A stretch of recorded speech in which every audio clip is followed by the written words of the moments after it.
Good morning. Happy Saturday. James Rule XRP. I tell you what, get excited, people. You know, there's so much excitement going on now. We're seeing price action. We're seeing individuals around the world taking care of their families because they took that path less traveled and they invested in these mysterious blockchains and cryptos and different things. And it's finally starting to come to fruition. Today, we're going to break down Crypto Week. Crypto Week is coming up in the United States next week. We are also going to look at the negative the politicians that are anti-Crypto Week. We're going to look at a Grayscale ETF that was delayed by the SEC. The Grayscale is coming back and saying, nope, you didn't do the right thing. We need this ETF. We need it to happen. And we're going to get excited. You know, so many people out there have been questioning me about crypto custody. They've been questioning me about, you know, what is the safest thing to do? I know self-custody can be tedious. What do I need to do? Well, a couple of days ago, CoinDesk had a panel of Ripple employees talking about beyond storage, how custody powers the digital asset economy. And I asked the Ripple panel, what would it take for ease of onboarding for new customers and clients to the world of crypto? And check it out. He asked the question here, the guy with CoinDesk. Have a listen for a second. Janice, I want to throw this one to you. It's from the audience. Another good question. It's a bit more high level, maybe a bit more introspective or existential. The question reads, what will it take to create an ease of onboarding to custody for new people to the world of crypto, not having to worry about private wallets, passwords, seed phrases, et cetera, et cetera? Do you guys see any interesting innovations, technical fixes that may ease onboarding for small holders as well as potentially future big holders? Now, I'm going to go ahead and skip towards the end of this interview. The three panelists here are with Ripple, and they talk about business to business, how Ripple is working with financial institutions. Well, if we go to the 3-minute and 58-second mark here, have a listen to this response. And then just taking another fork on from what Janice has said. You know, some of our customers are banks, and it's really, they are thinking, how are they going to onboard their retail customers very quickly and very easily so they can buy crypto just like they're moving money around their bank accounts that they see online. So in terms of a retail experience, which when you gave the question, Zach, I interpreted really as from a retail perspective. You know, Ripple Custody, it's a B2B product. It's for institutions, but it's the institutions that are coming up with very creative ways to get the onboarding, the buying, the selling of crypto, to make that a very similar experience that they have today on their website today. So, you know, if I go to, you know, my Main Street Bank, I go to mainstreetbank.com, you know, I can see my bank accounts. You know, some of our customers now have a buy crypto button, and you can buy crypto and you can choose which bank account the funds are coming from. And then it shows an account, which maybe they call wallet, maybe they just call crypto account, which shows the balance of your XRP, for example, if that's the cryptocurrency you bought. So the experience that's facing the retailers is really owned, and they've done a fantastic job by our. So he's talking about the bank. You know, right now there's banks in the United States that will not let you purchase cryptocurrency from a centralized exchange. If that's your bank, choose a crypto-friendly bank. You know, right now banks in the United States are not custodians to cryptocurrency. You could send money to an exchange. You could purchase crypto. You could, you know, hold it on the exchange. You could hold it in your own private wallet. But I tell you what, the best bet, hundreds of people have signed up in the last couple of weeks. My entire family has. I had a friend of mine call earlier saying, look, James, I want more information on this premium custody account. Is it safe? Are there any fees? You know, what's hidden? It's 100% safe. I have my entire retirement in an iTrustCapital IRA. And now I have most of my XRP that I self-custodied in a premium custody account, and it's safe. And you've heard this over and over again. You can deposit XRP, you can deposit USD, but the only way to make a withdrawal is whenever you convert it back to USD. You cannot remove your XRP from the platform. They're going to hold it in institutional grade custody. It's closed loop, means meaning that no one can steal your crypto, people. Check out the link below. Check out the discounts. Check out the customer service with iTrustCapital. Let's take a look at the numbers. We're at $3.774 trillion market cap. We're seeing a slight dip, which is okay. Bitcoin is unbelievable at 116,886. Ethereum is 2,900. XRP is down a tad, but look, we're at $2.68, people. For 7 days, we're still up 20.5%. 20.5%. People are starting to see XRP. People are starting to talk about XRP. People are starting to call me and say, look, I see what's happening. I see that these prices are starting to go and go and go. Is it too late to get in? No, it's not too late to get in. So I believe in the laws of attraction. I create vision boards. I create pictures and images of things that I'm going to have. And when you get a vision board out there, you stay focused. If you keep that positive attitude, you're going to manifest anything you want and you're going to bring it to fruition. And right here is a picture of a guy standing in front of a Lambo dealership. And, he's just standing there saying, I want this. My vision is to own a Lambo.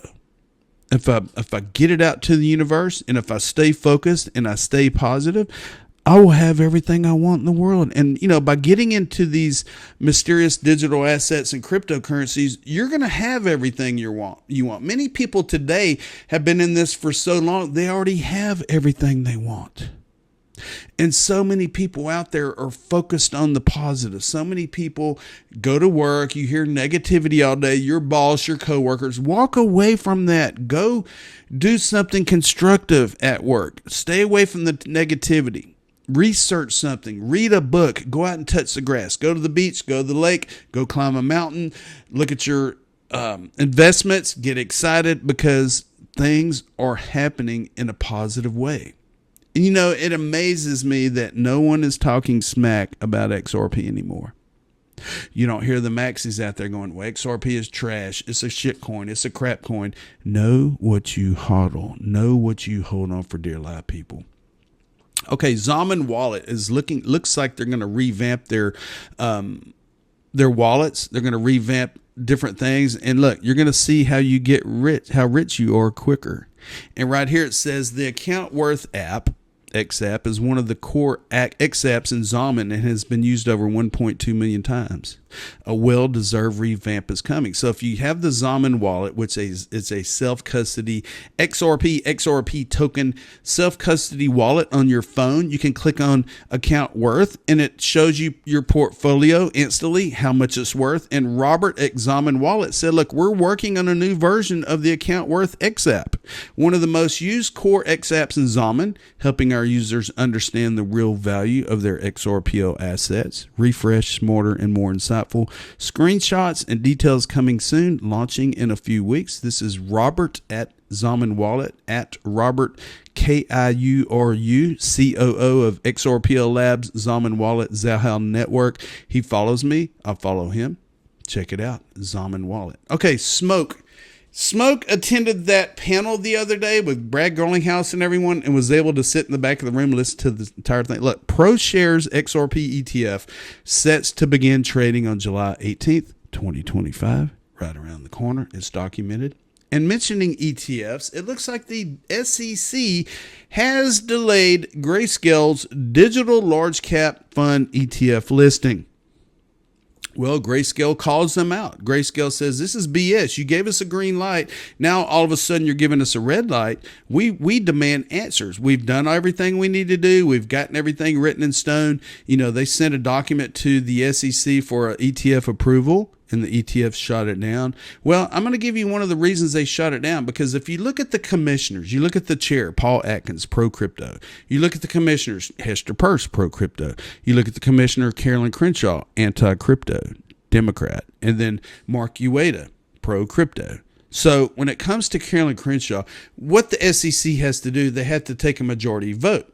And you would think that with Hester Peirce, Mark Ueda, and Paul Atkins, there would be a majority vote. But Carolyn Crenshaw made a speech back here on May the 19th saying a reckless game of regulatory Jenga, remarks at SEC Speaks. And she goes down and she breaks down, we regulate by enforcement. Everybody's giving us a hard time because we regulate by enforcement. I agree in it, which is bullshit. Undue process, brazen failure, unheed risk, blah, blah, blah, a bad time to play games. Conclusion, she is probably very good friends with Elizabeth Warren or Maxine Waters, the anti-crypto pro-bank.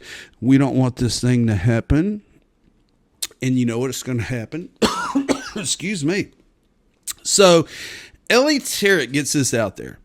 And, Crypto Week's coming up next week. Well, you got Maxine Waters, Stephen Lynch are launching an anti-crypto corruption week, rallying Democrats to block the Genius Act, the Clarity Act, and the anti-CBDC bill, warning they paved the way for what they call Trump's crypto corruption. Well, term limits are needed. Maxine Waters, what is she, in her 80s?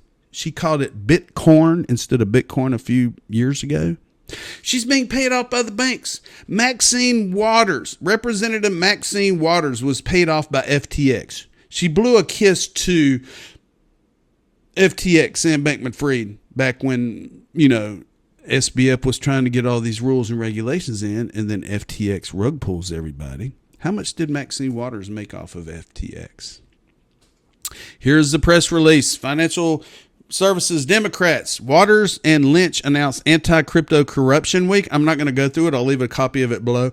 But they're wham, Trump is blah, blah, blah. These stablecoin bills, this is not good. CBDC, all the above. They're so anti-crypto. And no matter what they say, no matter what they do, crypto's going to happen. Crypto's going to happen no matter what. Now, look at this. Senator Katie Britt. She was on the panel the other day with Brad Garlinghouse and representatives. She's U.S. Senator from the great state of Alabama, fighting to grow opportunity for hardworking families and preserve the American dream for our children. Well, she knows. She highlights the transparency of blockchain. In this article here, it shows this video clip. And right here, she is asking a question to the CEO of Chainalysis about the transparency of crypto and how Elizabeth Warren's saying that, there's undercover things happening with crime and nobody can trace crypto. Listen to this. She's sharp too. I'm going to shift gears real quick in my remaining time. Mr. Levin, I've heard the narrative that digital asset transactions are completely anonymous and beyond the reach of law enforcement.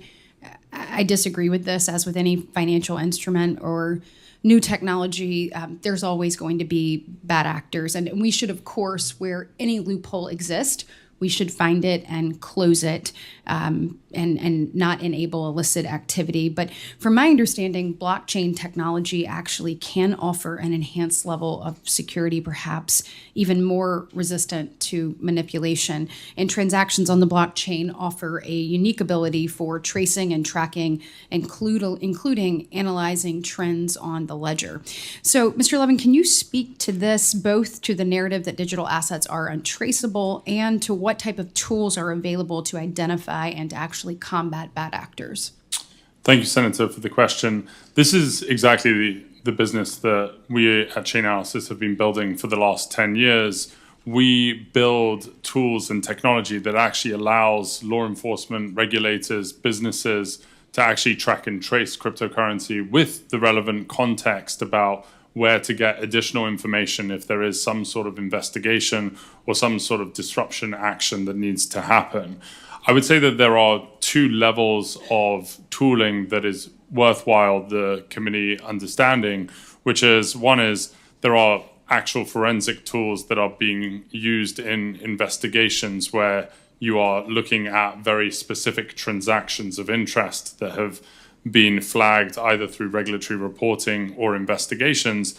And then also the blockchain actually allows for a much more macro view of trends and threats that are persisting against society. And so you could actually investigate ransomware as a whole threat to the United States of America and look at the entire supply chain that causes ransomware to have impact on our communities and find where there is an opportunity for actual disruption of that supply chain for the threat. Thank you so much. And I am out of time, but would love to continue this conversation with you, in particular, how we empower our state and local law enforcement with the tools they need so that they're better equipped in this regard. So thank you so much. And with that, I will recognize Senator Van Hollen. There you go. She's sharp. And, it's true. A crypto wallet can be traced. If you go out and share your wallet address and share how many XRP you have or how many Bitcoin or whatever, somebody can take that wallet address and there's tools out there where you can actually click on the network, know how many XRP or whatever in that wallet, where it came from, where it's going. I've traced so many XRP wallet addresses of scammers because people have sent me information saying, look, I sent my XRP to Brad Garlinghouse. I haven't got my 10x XRP back, and it wasn't Brad Garlinghouse. It was a scammer. And I went in and I took the scammer's wallet address. I saw where the crypto was sent from the victim. I saw where the crypto was, if it was sent to an exchange. I've done my research as well. And this guy with Chainalysis, I think it's fantastic that they were able to crack down on these criminals very quickly with the transparency of blockchain, people. So Elizabeth Warren, Maxine Waters, stick that in your pipe. Blockchain good. All right, Thinking Crypto, Tony Edwards interviewed Chairman Hill on the Thinking Crypto podcast, and they talk about Crypto Week. And if we look at this post here, French Hill chairman has a press release mentioned that he joined Thinking Crypto podcast to preview Crypto Week. It says key excerpts on Crypto Week. Our market structure bill, the Clarity Act, builds on FIT 21, which we passed in the House in the last Congress. We'll bring up the Genius Act, which is a dollar-backed payment stablecoin bill originated in the Senate by his friend from Tennessee, Bill Hagerty, and a great bit of bipartisan work in the Senate. And finally, Whip Tom Emmer's bill is essentially an anti-CBDC bill. So it's going to be a big week next week. There's been a lot of memories of Congress and senators for years have worked on. And the CBDC, if it's controlled by the feds, they are going to be able to send you money, payments, whatever, welfare, and they're going to be able to take it away from you if you don't spend it in the right place. So we do not need a central bank digital currency in the United States. We have stable coins that are going to be used by financial institutions and businesses. Now, on the Clarity Act, this will be our best draft of a market structure bill that has been debated in the House, really, as you know, since 2023. This is a new version of market structure. We call it the Clarity Act. We'll vote on it in the House. It will go to Senate, and then we're looking at Senator Scott, Senator Lummis, Senator Gillibrand, Senator Hagerty, and others to put their views about the market structure out. On the power of payment stablecoins, quote, I think that a dollar-backed payment stablecoin extends the brand of the dollar. It extends the power of the dollar as a reserve currency, whether they're stablecoin issuers here in the United States or under U.S. law, or whether it's a dollar-backed stablecoin issuer outside the U.S. That's a fundamental tenet. It's going to be backed by a short treasury. On CBDCs, Americans have a million ways to do financial transactions, and they are very sensitive about their Fourth Amendment right to privacy. The mission here is very simple. It takes an act of Congress to direct the executive branch and the Federal Reserve to design and implement something like a consumer-based central bank digital currency, and we're reiterating that's the position of Congress. On what attracted Chairman Hill to crypto, quote, it was actually the programmability of the blockchain operating system and writing applications there to remove cost, to make it easier to improve documentations, to reduce fraud, to drive cost out of a system of a traditional analog paper-based system. This allows us to replace those actual agency steps, producing certainty, decentralized peer-to-peer activity, a better operating system, better documentation, less fraud, more clarity, and more programmability.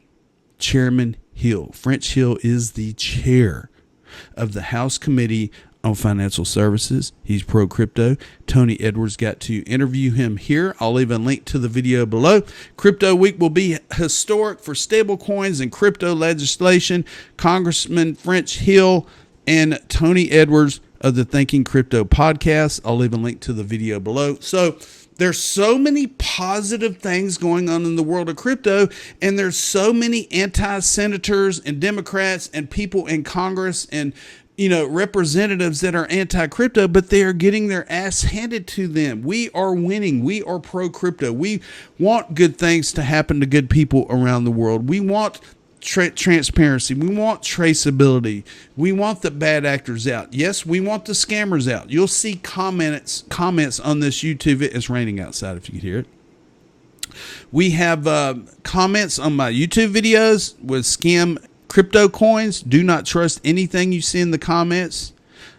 Also on social media, you're going to see negative comments and scam comments. You're going to receive text messages on your phone. You're going to receive emails on your phone thinking that it's an exchange or a bank or Amazon or FedEx or a wallet provider, thinking that if you don't do this, if you don't share your seed phrases, you're going to lose all your crypto. And what happens is when you share the keys to your castle, like your recovery seed phrases, your 12 or 24 word phrases that you write down when you create your own wallets, you're going to lose it all. So do the right thing. Be smart. Trust no one. So many people have been calling me, thanking me for introducing them to this crazy world of crypto over the past few years. My heart is full.